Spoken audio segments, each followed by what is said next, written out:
The Myford University Podcast, Episode 4, Presentational Speaking. Welcome, colleagues, to Myford University. I'm George Sloan, founder and dean of this alternative institution of higher learning. Here we don't hand out paper diplomas, we hand out something better, tools, insights, skills that you can use right away to improve your personal and professional life. In my case, I'm driven in a Ford F-150, hence the name. Spend a lot of time in my truck listening to podcasts, lectures, and business strategy breakdowns when I'm commuting. It's a long commute. Don't really like it, but it is what it is, so I make the most of it. So that's when I decided that I was going to share what I've learned and what I've been thinking with others who are looking to get higher education without having to deal with wasting years of your life and hundreds of thousands of dollars. This show is for the ambitious, the curious, and self-starters who know that education is about what you can do, not about what you can recite. With that, let's get started. Today's thesis, presentational speaking, the skill you need but probably didn't have. So let me be blunt. If you're a college graduate, an MBA, or a PhD, you should know how to give a clear and confident presentation. And yet, I've sat through many presentations from folks with multiple degrees, and I couldn't help but wonder, how did anyone not teach you how to do this? So let's break it down.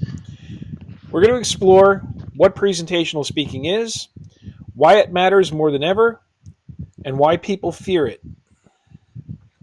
Additionally, we're going to look at how to get better faster, and I'm going to give you 8 tips plus 1 bonus that'll make you a much better speaker by the end of this episode. So first, what is presentational speaking? It's not just standing at a podium with slides. It's any time that you're pitching an idea, leading a meeting, teaching a concept, speaking at an event, giving a toast, or even running a Zoom call with your team. Hey, we've all been there. We've had to do all these things. Sometimes you're not even conscious that you have to do them, but you are doing them. And when you are, you're doing presentational speaking. So if you're trying to explain something, persuade, motivate, or teach a group of people, then you are presenting. The problem is most people aren't very good at it. Thing is, you can get better at it. Just takes a little bit of practice, and with the right tools and preparation, which we're going to give you here, you'll do a lot better every time you do it, and each time will get better than the last. So, why presentational speaking matters? Let's talk about that. Here's what most people don't realize. If you can't communicate it, it doesn't matter that you know it. You could have the best idea in the world, but if you mumble through it with bad slides, zero energy, no one will care. That doesn't mean that you go and you try to razzle-dazzle them with bullshit.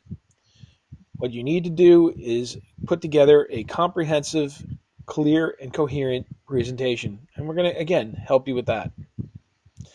On the flip side, someone with less experience but better communication skills will get the deal, the job, or the funding. Good presentation skills equal visibility, credibility, and opportunity. It's really that simple, and we like making things simple here. Why people struggle. Let's talk about that one. You've heard it before. People fear public speaking more than death. Crazy, right? But it makes sense. It's vulnerable. You feel judged. You're the center of attention, sometimes when you don't want to be. But here's what I tell people. You're not scared of speaking. You're scared of sucking. You're afraid you're going to bomb. So what do? That fear goes away when you prepare the right way. I've said this many times to many people. Presentational speaking is easy if you're prepared. If you know your presentation, you know your material, it's like having a conversation with a friend. It just turns out it's a group of friends, a room full of friends. So let's talk about how to do that. Here are the 8 commandments of presentational speaking, plus one bonus tip I love, and it's probably the most powerful thing I'm going to tell you today. So stick in here for it. 1, know your audience. I can't tell you how important this is. Before you even think about your slides, ask the following questions. Who am I speaking to? What do they care about? Very important. What do they struggle with? And what do they already know? You want to listen carefully. You want to speak to them, not at them. Make it about their world, not yours. This is true of almost any marketing communication, for example. You got to know your audience. Are they very sophisticated? Are they neophytes or new to things? What level are they at? And if you don't overpower your slides and you keep them more of a rough outline, you can speak up or down. And that's not talking down to somebody. It's coming down to the level of their understanding. You don't want to go over their heads. You want to make the complex simple. It's just a question of what level are they on. If you're in a room full of experts, that might be a different story. But if it's beginners, you're going to handle it much, much differently. So think about who you're talking about and who you're talking to. Okay, I said this one before. Know your material. That's number 2. Could you give the talk without slides or notes? This is super, super, super important. If you rely on the technology, you can die on the technology. If the presentation equipment, audiovisual equipment goes down, can you stand up there and speak extemporaneously? That's speaking off the cuff. Can you do that? You should be able to do that. Because if you do, you'll have an air of confidence that even if everything goes wrong, you still can give the presentation. So if you could talk without the slides or notes, you're in good shape. If not, you are not ready. You don't need to memorize every word, but you need to know your structure, your key points, and your flow. That's the other thing. Again, as I said before, sometimes you need to ramp it up and sometimes you need to amp it down because it depends on who you're talking to. You might have been told you're going into experts and you start to discover that they're a bunch of beginners. So you don't want to be stuck with one complete presentation where it's word for word. You want a general outline, talking points that you can go and pivot to where you need to go to. You need to know those key points and you need to know your flow. So you should own that content so well that you could talk about it over coffee, not just on a stage. And that's what I was talking about before, which gets into number 3. Make it a friendly conversation. That's a big one. Don't be stiff. Don't perform. Just talk to people like you would over lunch. And then here's another important aspect to this.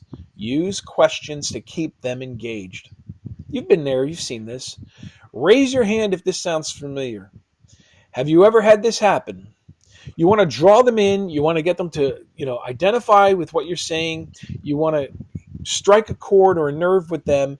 And they go, hey, wait a minute. I'll pay a little more attention because I've been there before. I've had that problem. Let me see what this guy can tell me that's a little bit different. So that kind of interaction makes people feel seen and it puts you and them at ease. Again, they're a little uncomfortable. You're more uncomfortable, but doing this, you will get them and you at ease. Number 4, be personable. Don't just read. I say to my wife all the time with what she's working on, your personality is what's going to make the difference in your videos. Be friendly, be personable, and show that energy and enthusiasm. And she does it. Nobody wants to be read to, especially by someone that's staring at the slides the whole time. They want to be talked to. You want to make eye contact. You want to move a little bit. You want to smile. You want to let your personality show. Be a real person, not a robot reading bullet points. I think back to some of the best presentations I saw Steve Jobs do. Typically, they were one-word slides, and then he just went from there. Now, he made it look like it wasn't rehearsed, like he was just having a conversation with you. But in reality, he knew everything he was going to say. He knew every place he was going to go. But he made it look and feel and flow naturally. Okay, number 5, always end early. This is a big one. It's nice to be able to tell them, hey, I'm going to give you 5 minutes, 10 minutes back. You got to respect their time. If you've got 20 minutes, you want to aim for 16 to 17. Tell them you're giving a few minutes back. I just mentioned that. It builds trust and it makes you look sharp and prepared. Nobody has ever complained about a presentation ending early. But I can tell you this, if it runs over and it's not interesting, engaging, it's more boring and dull, they're going to complain about it. They're going to talk about it over lunch. They're at a workshop series for the day. It's not good to run over. Always end a little early. Number 6, keep your slides simple. I love the KISS principle. Keep it simple, stupid. And again, as I joked in one of my previous ones, it's not KISS. It's not Gene, Paul, Chris, and Ace. It is an acronym. Keep it simple, stupid. You know what I mean here. You've seen these presentations where they look like eye charts. I mentioned Steve Jobs a moment ago. One-word slides or just a phrase. Slides should reinforce your message, not compete with them. You want to use fewer words, you want to use clean visuals, and you want to use blank space. If you have to, break it into 2 slides. Don't sit there and make it an eye chart. Don't make it look like a disclaimer. You want to make sure that it's there and it reinforces your message. It gives a visual cue to people based on what it is that you're saying. Less is more. You are the presentation, not the slides. The slides are just a supporting character. It's like people that overuse garlic. Garlic is supposed to be an accent, not an entree. Same thing here. Number 7, use a clear structure. I'm going to tell you a great model here. This one is a very simple one. It's easy to remember. And if you ever feel like you're stuck, this is where you go. This is your fallback if you have to. It's called the tell 'em method. It's one of my favorites. It's simple and powerful. Here it is. Tell them what you're going to tell them. That's step 1.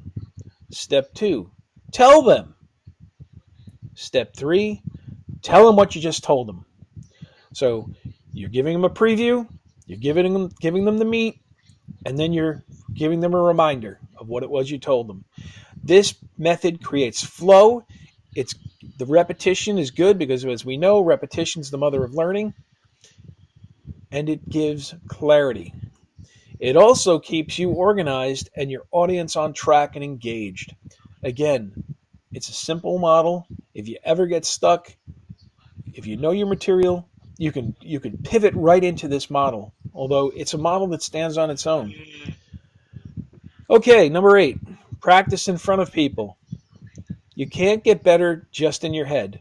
I mean, yes, you can stand in front of a mirror, and that really helps, but the best thing to do is have a small audience. You got to get used to looking at people and making eye contact. Practice your talk out loud in front of coworkers, friends, or even your mirror, as I just mentioned. Anywhere, just practice it. Actors do this all the time. So what you want to do is rehearse it many times so you feel comfortable. Again, what if you dropped your notes? You want to have the whole thing that you've gone through. It's almost like muscle memory. You want to be able to turn on a dime and be able to give the presentation no matter what. When you do this practicing in front of other people, you're going to catch your pacing issues. You're going to have awkward transitions that you're able to eliminate. You're going to look for your weak points, and it's going to improve fast. I would also say this. Make sure that you anticipate what possible questions you might get. They should have been included in your presentation, but always be ready to answer some of the most obvious questions that someone might have. So practice doing that. Okay, bonus tip. Probably the most important thing I'm going to tell you once you get the other things down. Okay? Always start with a story, not a joke. Jokes don't always land well. Your sense of humor might be a little too dry. Mine is. You don't want to do that. You want to start with a story. Why do you want to start with a story? I mentioned that earlier. You want to get them to identify with you, and you want to get them to perk up and listen. Hey, he's talking about a problem that I've got. So telling them a story to open, to get them engaged, is better than a joke. It's a big one. It's a big, important one. Everyone tells you to open with a joke, but if you're not naturally funny, it can flop really hard. Instead, start with a short story from your own life, something real, something human, something that they can connect with and identify with. It draws them in, it relaxes you, and it builds instant credibility. Try this. Let me tell you about the first time I completely bombed a presentation. Now I've got your attention. Think about that. So you're getting them on the same level with you, and you're about to take a journey as you're communicating to them. Okay, common mistakes to avoid. This is a quick fire round. Avoid reading slides, talking too fast, having no clear structure, overloading slides. Again, no eye charts, people. Going overtime, end it early, and apologizing or downplaying yourself. Avoid these, and you're already ahead of 90% of presenters who are out there. Some closing thoughts. Presentational speaking is not magic. It's a skill. It's a skill that you can develop. And like any other skill, you can build it, and you can build it fast, which is one of our mottos here. Learn it fast and apply it faster. Again, start with knowing your audience. Start with owning your material. Start by speaking like a human, keeping it simple, and practicing like you mean it. Remember, you're not trying to be perfect. You're trying to be clear and useful. That's what makes any presenter and their presentation effective. So, this is a quick one today. There you have it. We've reached the end. I hope that you enjoyed this breakdown on presentational speaking. If you've been avoiding opportunities to speak, I hope this gives you confidence to step up. Again, practice makes better. You're only going to get better if you do it. You got to apply it. And if you've got a story about your first time speaking or a lesson that you learned the hard way, please share it with me. I'd love to hear it. I've heard a lot of them before, but it never gets old. It's nice hearing how the presentation equipment broke down, or I lost the notes, the slides got messed up. I love hearing those stories and hearing how people were able to rise like the phoenix from the ashes and turn around and give a solid presentation because they were properly prepared. So again, I'm George Sloan, your guide for learning and development here at Myford University. Let's keep upskilling, people, without the wasted time and price tag of traditional college. I hope this has helped you. Please don't keep it a secret. Share the episode, share my newsletter, share the blog. Again, myforduniversity.com is where you're going to find all this stuff. And I'm going to probably be dropping these on Tuesdays. Try to come up with a new skill, a new tool, a new insight, some new concepts sometimes to get you to be able to use them right away and get you up to speed. Thanks for riding along with me, and I will see you next time.